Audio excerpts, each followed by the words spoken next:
Hello and welcome to Veterans Voices. In honor of Veterans Day, every year we go out into the community to highlight veterans and active duty service members right here on the Western Slope. I'm Chad Roderick, and it's a privilege to be anchoring this special. Now, in our first story, we highlight one Colorado Vietnam War veteran who received one of the most significant medals awarded by the U.S. military.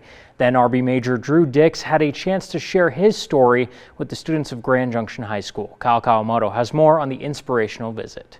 Oh, say, can you see? You can imagine someone who's 24 years old going to the White House and being decorated by the President of the United States is pretty special. Meet Drew Dix, an Army veteran who retired at the rank of Major and served in Vietnam as part of an Army Special Forces in the Green Beret, and then reassigned to the CIA. We're in it together in tough times, and they fought with each other.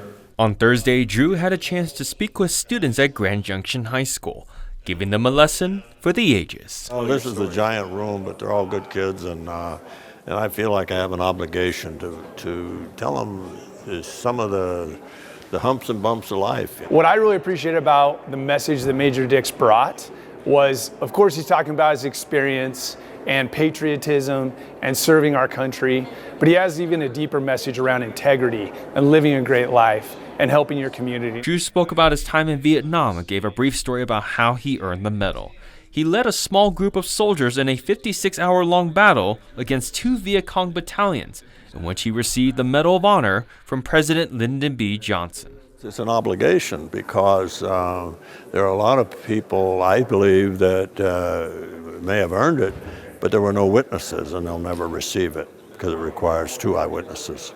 I think it's a rare opportunity, seeing that there are only 61 living Medal of Honor recipients, for them to be inspired by somebody like Drew Dix. Jennifer tells me Drew is one of only 4 Coloradans to receive this medal. And as she mentions, there are only 61 still alive today.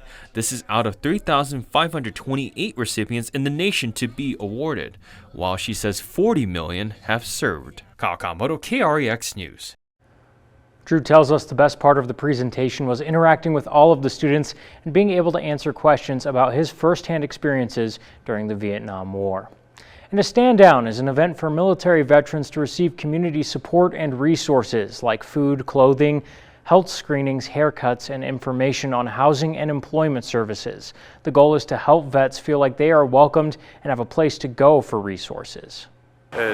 Most folks know that the Vietnam veterans, when they came back, had kind of a tough time. We want to make sure that the veterans coming back from Afghanistan and Iraq are well treated and welcomed, and they know they have support services. A lot of veterans, and this might be kind of new or surprising to people, unfortunately are experiencing homelessness or might be in economic situations where they don't have stable housing. So it's important to bring attention to that issue so that we make sure as a community we're coming together for veterans and we're getting them access to resources they might need. Well, Drew mentions that they enjoy meeting veterans and answering questions about available services in the Grand Valley. And local veterans gathered for a brunch in Cedar Ridge to honor their service and connect with others who understand their experiences. Marge Tobin has more. The quarterly Veterans Brunch in Cedar Ridge is a place for veterans to socialize and receive support. Pastor Bob Anders, himself a Vietnam-era Army nurse, is one of the key organizers.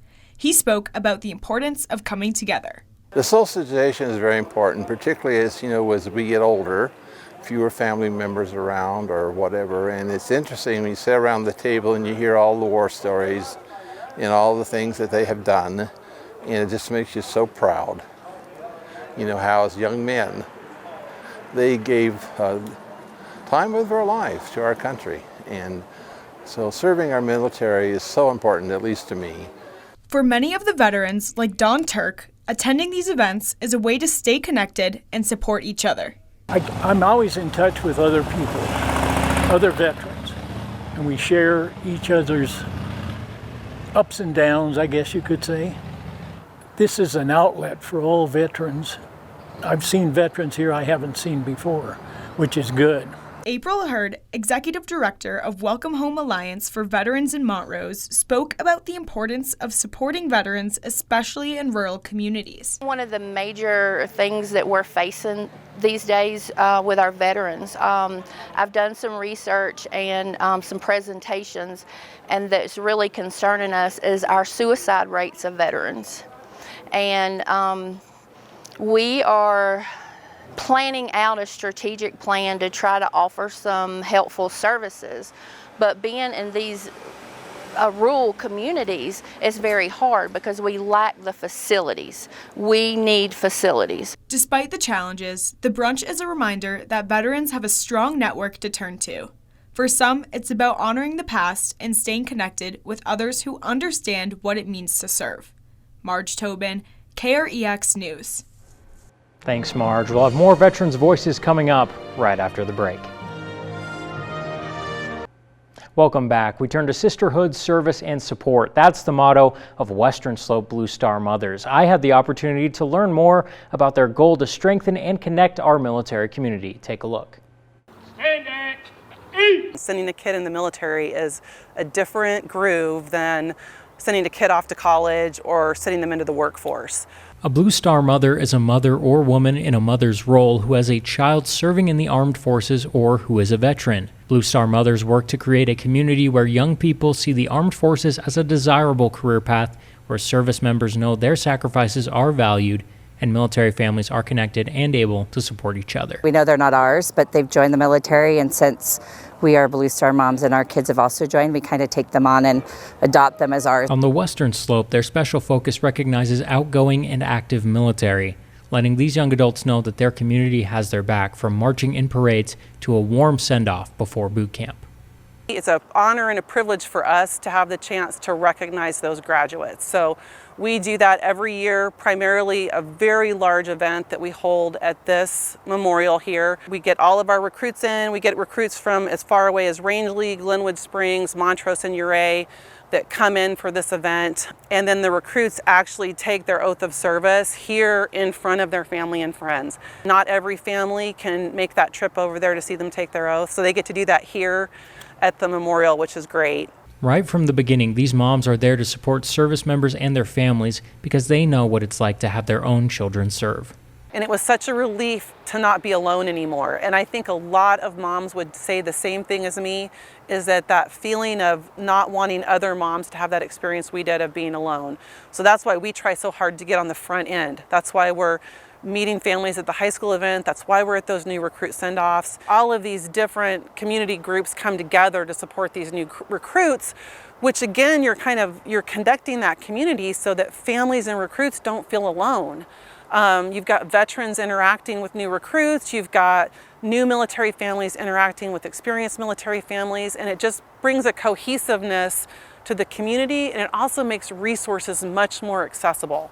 And once that van door closes on the way to boot camp, these mothers continue to support service members from the Western Slope, and their care packages give these men and women a reminder of home. We have all kinds of local businesses that donate to us, and we send these packages out across the country and across the world to service members who are from the Western Slope.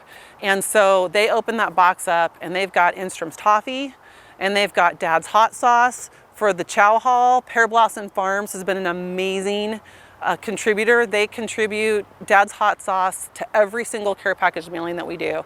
Roth's Pretzels out in Palisade donates. We have a local artist who does Colorado or Grand Junction stickers that go into the box. Girl Scout troops around the community will donate to us as part of their Hometown Heroes program. So they open this box up and it's like their home. They welcome military moms from all branches of the armed forces, building a community of moms supporting each other, their children, and their community. Welcome back. Here on the Western Slope, one young veteran is making sure that honoring our heroes isn't something we do just once a year, but all year long. Justin Brown takes us behind the Steadfast Valor Foundation. For Courtney Webb, service didn't end when she hung up her uniform. It only changed uniforms, starting with a series of overdue welcome home ceremonies for veterans of the Vietnam War. The number one question I was asked by everybody in attendance was, when's the next one? I know somebody who couldn't make it. I know somebody from around here, I know somebody from somewhere else that needs to have one of these happen and needs to attend one of these. And that was when I realized this is more than just a one-time thing or a two-time thing I could do for my community. That simple act of kindness grew into a movement and eventually into the Steadfast Valor Foundation, founded in 2024. The mission of the Steadfast Valor Foundation is to honor service and celebrate our heroes through community events. From the symbolic Chair of Honor at Grand Junction Stoker Stadium to organizing the city's annual Veterans Day Parade, Webb's organization has created spaces where gratitude fills the air. It's something Marine and Army veteran Rick Avery says is more than just meaningful, it's necessary. Well, getting this foundation going here has been great for the whole community because there's so many veterans here. My whole family's been in. One grandpa was a Marine, the other one was Army. Uncle was a Marine, uncle was Army, my dad's a Marine, I'm a Marine. My son's a Marine, my other son is Army. Avery hopes people understand that behind every salute is a story of courage, sacrifice, even friendship. My best friendship, now for this back when I was in the Marine Corps when we met, back in the early 80s, he was my corpsman, my doc, basically. He'd go to the field with me, he'd be on gun lines and all this. He is the only person out of 21 years that I've actually kept in contact with. My youngest son was named after him. And thanks to Webb and Steadfast Valor, those stories won't fade with time, because honoring our heroes isn't just about remembering the past. It's about building a future that never forgets. In Grand Junction, I'm Justin Brown. And the Veterans Memorial Cemetery of Western Colorado in Grand Junction honored 14 vets last quarter. It was part of the facility's Veterans Honor Ceremony that's held quarterly. Ren Lewis has more. This is an event for veterans that have been left behind because they may not have had family or the family didn't know they passed away. On Monday, the Veterans Memorial Cemetery of Western Colorado was home to a Veterans Honor Ceremony. The service people need to be recognized for their service. They were willing to put their life on their line for their country, and because of that, we want to show respect to them. Mike Schultz, Colorado State Coordinator for the Missing in America Project, says the quarterly service has a huge impact. I wish that everybody could see it because it's a very moving experience to see that even though these soldiers and sailors, Marines and Air Force didn't have family, we become their family for their last full measure of devotion. Art Edwards, veteran and Western Slope Assistant State Captain for the Colorado Patriot Guard, says he and his wife started standing in the flag line at military funerals nearly 20 years ago. As you've seen the flag line out here in front, that's what we do at every funeral down here. We've done over 3,000 of them since I started 18 years ago, me and my wife. Edwards says he does this to honor our brothers and sisters. It's an honor to give back to those that have fallen, and we're lucky enough to still be here to help honor their memory. Duncan Brown, Grand Valley Combined Honor Guard Commander, says the ceremony isn't just meaningful for the veterans in attendance. It's not only for us, it's for the family, and that makes it truly meaningful to me. Some of these families, this may be the only opportunity they have to see their loved one for the last time, and that means a lot. We want a memorable and positive experience for them. Ren Lewis, KREX News. And a very famous airplane that once belonged to a United States general and was regarded as the Air Force One of its day lives right here on the Western Slope, and it was on display at this year's Tribute to Aviation event in Montrose. Jeff Inkle got to check out a truly one-of-a-kind aircraft. The plane that was once the 787 of the 1940s, 50s, and early 60s is now near the brink of extinction. There's three that are considered flyable. This one, there's one in Austria and there's one in Australia. The two that are out of the country are considered flyable, but they've got some major maintenance issues that they're dealing with. So This one is the only flying right now. One of the last airworthy Lockheed constellations in the world is based right here on the Western Slope in Montrose, thanks to the Air Legends Foundation. This specific Lockheed constellation that was shown at the 2025 Montrose Regional Airport Tribute to Aviation event belonged to none other than General Douglas MacArthur. At the time, it was actually faster and could fly farther than the president's plane, and according to crew members, MacArthur took advantage of it. So when they met in over Wake Island, MacArthur had enough fuel to just wait, and he told his pilot to circle until Truman lands. And he made Truman wait for him on the ramp. And that didn't go too well for MacArthur because he was, how would you say, released from duty. And that's a very significant point in history. And this is the very airplane.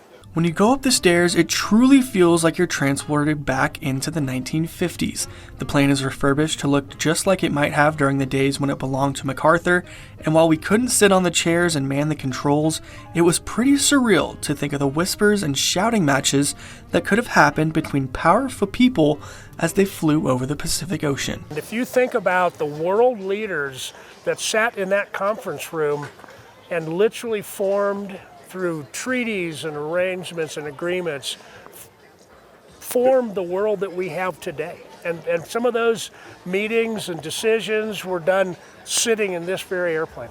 Nowadays, the plane is here to tell a story, one of history, one of resilience. But at one point, it looked like all hope was lost for the aircraft.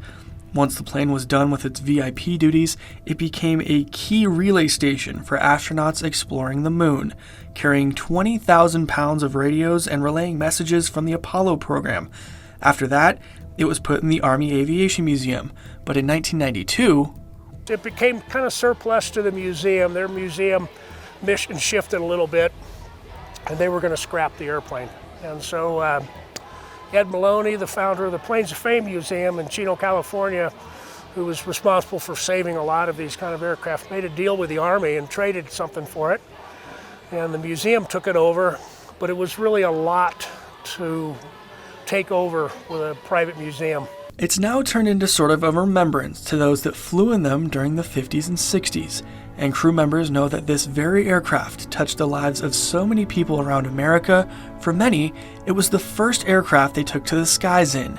And now, it's very emotional to see people come over and they either worked on it or they flew it. Yeah. And they just, all by themselves, they'll go somewhere on the airplane and touch it.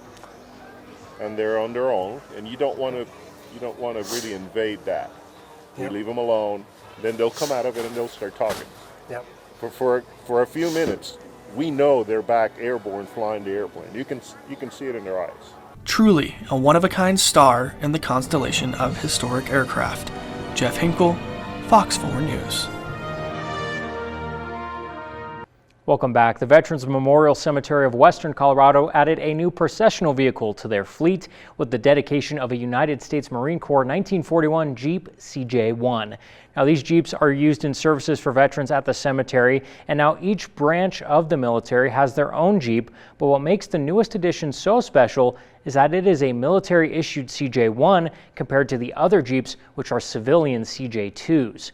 When a service member is laid to rest, the Jeep will take their casket or urn from their committal shelter to their final resting place, and whichever branch of the military the veteran served in will be the Jeep that they ride in one last time. Army National Guard member Austin Davis has been a part of 2 of those ceremonies, and he spoke to the tribute that riding in the Jeep carries for veterans. It's really a great tribute to, just the lineage of all the armed forces and what they go through, and here we are with the, this Jeep. Who knows what it's been through? It's been through so many things, and here it is to be able to carry our veterans on their way to the next place they're headed to. Each Jeep was donated to the cemetery and was purchased with donations thanks to help from VFW Post 3981 and Auxiliary 3981, among many other veterans organizations along the Western Slope. And that's it for our Veterans Voices special. We thank all these veterans for their service, and we thank all of the veterans watching for your service. If you missed some of the stories, you can find them at westernslopenow.com.